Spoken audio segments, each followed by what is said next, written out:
Hello and welcome to the SciFirst Movie Talk episode. So in this episode I am back with another haul. Well, basically everything I got over the course of June 2022. We have now made it through, halfway through 2022 in this year going, and what a year it has been so far for movies indeed.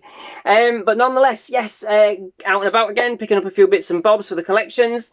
This time round, some TV series. We are getting back into The Walking Dead. We've kind of been watching the DC, as you probably will know, the DC Arrowverse, if you like, catching up with all of them. We are now on kind of the last seasons before we get to the big kind of Crisis on Infinite Earths, I think it is, isn't it? The one, or Earth X? No, Infinite Earths, yeah. The one where the big kind of team up, if you like. So we're kind of at that point in the DC universe. So we're taking a break. So we're kind of catching up with some of the other series and things that we've been watching, and The Walking Dead is one of them. We've just actually finished season 6, so we're going to kind of move on to season 7 of The Walking Dead, of which I do have. Hang on, no.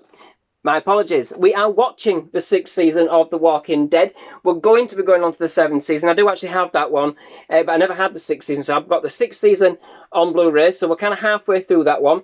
We've just finished the 5th season, that's what I was trying to say. So yes, The Walking Dead, 6th season on Blu-ray. So no movies this month, none at all, to be quite fair, but TV series, yes. We've also got The Walking Dead, the complete 8th season, so we can go straight on season 7, straight on season 8. And this one actually came in a steelbook. It was actually fairly cheap, so I know that they've all been in the steelbooks, and they can run into a couple of £100, depending on which ones you get. This one, however, was only about 13 quid, so I wasn't going to grumble. Brand new as well, all fully sealed, wrapped up. So yes, The Walking Dead, complete 8th season. It would have been fantastic to get all of them as steelbooks, but sometimes I've got to weigh up being able to get them. I know as a collector I would love to have all the steelbooks just sat there in a nice neat row, but I can only fit so many on display, and I don't honestly think I'm ever going to be able to get into a situation where I can display absolutely everything. So I will get a steelbook where I can, where the artwork is different or a little bit more unique. But yes, when I can get them cheap, I will pick them up anyway. So yes, nice looking steelbook for The Walking Dead, 8th season on Blu-ray. So, yeah, in the main, been catching up with them, like I said. I've got a couple of games as well, PlayStation 2 games to go through in a minute. But we also then moved on to Fear of the Walking Dead. I know that kind of hits a spot with some people, given the fact that it was kind of a deviation from the comic series that The Walking Dead was kind of based on. We've just finished the first season of Fear the Walking Dead. It was a bit slow, I'm not going to lie. By the end, it kind of picked up pace. By the end, I was intrigued to see where they do take it, and I'm not going to watch the next season anyway, no matter what I do, even if I end up watching it on my own. That's kind of the derogation that me and the wife make. If we don't like the season, or Leslie doesn't like the season within the first kind of couple of episodes, it becomes a Lee season. So therefore, I get to watch it all on my own. Unfortunately, she didn't like the DC season, the one with the Misfits. Trying to think which one that is now.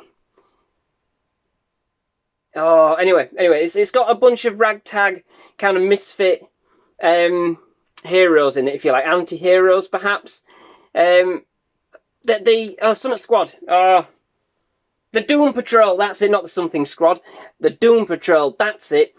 So Doom Patrol, she didn't really care for that, so that got relegated to a Lee series. So I've been watching that on my own, but I've got them, we've been through that. But yeah, Fear the Walking Dead kind of set off slow. It was kind of looking like something that I'd be watching on my own. By the end, however, we did get hooked, I'm not going to lie, to the first season. So went out, got the 2nd season, so we can crack straight on with that once we can kind of intermingle them with The Walking Dead. So again, on Blu-ray, Fear the Walking Dead. No nice steelbooks this time around. And Fear the Walking Dead, the 4th season. And I haven't got the 3rd season. Got the 2nd and the 4th because it was all that was available with the money that I had at the time. I think it was buy one, get one half price or something like that. So yes, the complete 4th season of The Walking Dead on Blu-ray. So yeah, definitely looking forward to them. You know, it's nice to sit down and watch a couple of adult kind of shows every now and again. Something that kind of creeps you out a little bit, you know? Rather than the usual kind of gung-ho superhero stuff that we do tend to watch quite a lot of. So it's kind of nice to be a bit macabre sometimes, you know? So then we have a couple of games. So there's only 4. That's kind of finishes things off. But we've got, I've not seen this one before, but Batman, the Brave and the Bold, the video game. So it actually looks quite funky on the inside there with the graphics and stuff that's there. A bit more comic-y. 2 players, co-op. So again, one for me and Oliver to play perhaps, if he ever will. And keep trying, but nonetheless, keep buying these games for him to play, and he won't play them, but never mind. He likes his open world stuff, and that's not for me. I like games with a mission, with an end to get to, but nonetheless. So yeah, Batman, the Brave and the Bold, the video game for the Nintendo Wii. So yeah, I've not seen that one before, personally. Wasn't much, though, so must be fairly in high supply, but yeah, there we go. Then I also have, for the PlayStation 2, Jim Henson's Muppet The Party Cruise. So that looks like, I mean, it's a party game, a bit like the Monkeys, the Buzz games, but it's not for Buzz. It's in a multi-tap to have 4 players. With just normal standard controllers. But it does look like, you're not going to see it there, but it does look like it would be quite a blast, you know, to play as a family. So hopefully I can get everybody around the table to kind of give that one a go. It does look good fun. The Muppets are always ace out there, no matter what they're doing.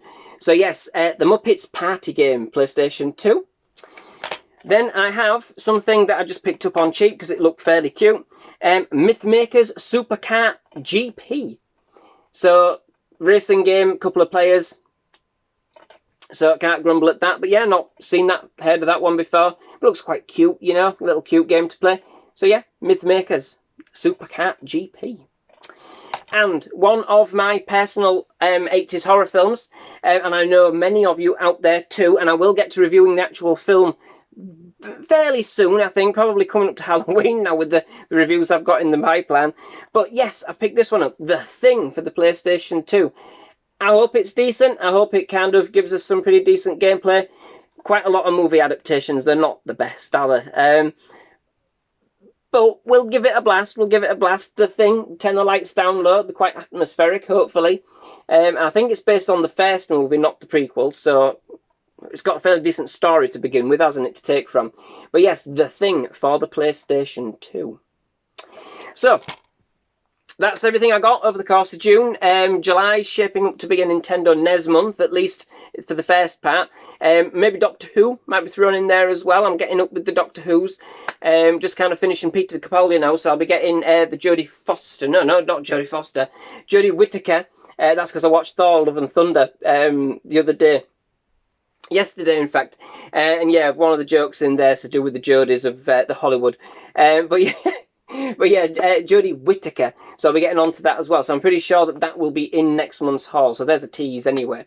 But yes, I hope you've enjoyed this episode and listened to me warbling on for a couple of minutes or so. But thank you very much for joining me. I do hope you've enjoyed it. If you have, please leave a like. Please do hit that subscribe button for more movie reviews, trailer reactions and other movie-related content. Absolutely loved having you here at SciFirst Movie Talk, and definitely love to have you back. Most of all, just thank you very much for watching. Goodbye.